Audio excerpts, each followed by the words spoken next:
पंचायत अधिकारी के रूप में आपकी जो जिम्मेदारी है वह ग्राम पंचायत अधिकारी के रूप में, चाहे वह पंचायती राज विभाग के माध्यम से हो या समाज कल्याण विभाग के माध्यम से, दोनों की अपनी अपनी भूमिकाएं हैं।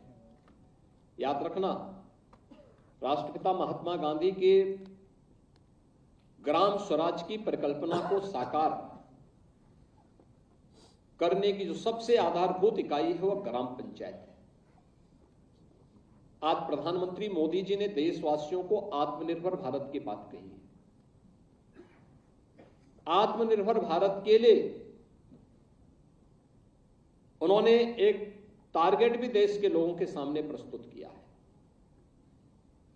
कि देश जब 2047 में अपने आजादी की शताब्दी महोत्सव मना रहा होगा, तब कैसा भारत हमें चाहिए, तब कैसा भारत हमें चाहिए? एक आत्मनिर्भर और विकसित भारत। और आत्मनिर्भर और विकसित भारत के लिए जो नींव आज आप रखेंगे, इसी नींव पर उस आत्मनिर्भर और विकसित भारत की आधारशिला बनने वाली है। याद रखना, उसकी आधारशिला हमारी ग्राम पंचायतें बने। इसके लिए बहुत सारा कार्य पंचायती राज विभाग ने पहले से ही संपन्न किया हुआ है। 73वें संविधान संशोधन के माध्यम से ग्राम पंचायतों को जो 29 प्रकार के कार्यों को करने के लिए डेलीगेट किए गए हैं, इन कार्यक्रमों को तेजी के साथ आगे बढ़ाने के साथ ही अब तक प्रदेश में सचिवालय होते थे, जनपद स्तर पर जिलाधिकारी का कार्यालय और वहां पर विकास भवन हुआ करता था, लेकिन जिनके लिए यह कार्य हो रहा है उस ग्राम पंचायत के पास अपना कोई भी भवन नहीं था। ग्राम प्रधान जैसे तैसे अपने घर से कार्य करता था और यही परिणाम होता था कि बहुत बार तो ग्राम प्रधान ऐसे भी करते थे कि कार्य योजना बनती नहीं थी तो काम भी नहीं हो पाता था, और अंतिम वर्ष में दौड़ धूप करके किसी प्रकार से उसने कुछ योजना बना ली, इंप्लीमेंट हो गई तो हो गई, नहीं हो गई तो फिर पैसा लैप्स होता था या जैसे तैसे कोई निकाल लेता था। लेकिन अब ऐसा नहीं होने वाला है।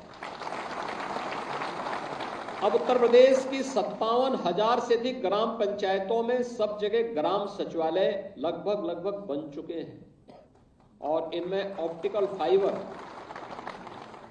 का कनेक्शन या फिर इंटरनेट का कनेक्शन या वाईफाई की सुविधा वहां पर उपलब्ध कराई जा चुकी है। एक वहां पर ग्राम पंचायत सहायक के रूप में कंप्यूटर ऑपरेटर भी नियुक्त किया जा चुका है। प्रधानमंत्री जी ने स्मार्ट सिटी की बात की है। आज प्रदेश के अंदर 17 सिटी हम स्मार्ट सिटी बना रहे हैं। क्या हमारा ग्राम पंचायत भी स्मार्ट बन सकता है? एक प्रतिस्पर्धा होनी चाहिए आप पे, और उसके लिए बहुत अच्छा काम हो सकता है। एक ग्राम पंचायत में साफ सफाई की बेहतर व्यवस्था हो, कूड़ा निस्तारण की प्रॉपर व्यवस्था हो, जन सहभागिता हो इन कार्यों में, गांव की नाली साफ सुथरी हो, कहीं बदबू न हो, गांव में कहीं भी गंदगी न हो, गांव में स्ट्रीट लाइट जलाने की व्यवस्था हो और उसको हम पावर कारपोरेशन के साथ बातचीत करके महत्वपूर्ण स्थानों पर अगर स्ट्रीट लाइट और सीसीटीवी कैमरा हम दे सकें, सुरक्षा का भी वातावरण होगा, लेकिन साथ साथ गांव में लाइट भी रात्रि के समय जलेगी। और हमारा प्रयास होना चाहिए कि लाइट समय पे ऑन हो सके, समय पे ऑफ हो सके।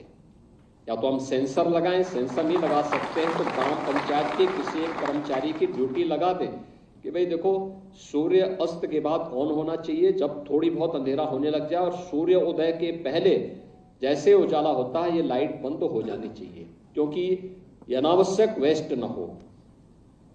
इसके लिए अगर हम ये कर दें, पब्लिक एड्रेस सिस्टम लगा सकते हैं गांव में, ज्यादा भी नहीं लगेगा, बहुत स्लो, उस पर कोई मैसेज करना हो, कोई भजन बजाना हो, कोई अन्य गांव के अंदर कोई ऐसे अच्छे कार्यक्रम को आगे बढ़ाना हो, एक माहौल, एक कम्युनिटी सिस्टम को गांव में विकसित करना, आम जन की सहभागिता को आगे बढ़ाना, अगर ये सभी कार्य एक साथ मिलकर के आप ग्राम पंचायत में आगे बढ़ा सकेंगे तो गांव अपने आप ही स्मार्ट बनने की ओर अग्रसर होगा, आत्मनिर्भर भी होगा, स्मार्ट भी होगा। और जब इस संबंध में पंचायती राज विभाग का प्रदेश या केंद्र सरकार के स्तर पर कोई कंपटीशन होगा तो उसमें भी उत्तर प्रदेश की ग्राम पंचायतें अग्रणी भूमिका के साथ दिखनी चाहिए। कुछ अच्छे पुरस्कार हमारी ग्राम पंचायतों को भी प्राप्त होंगे।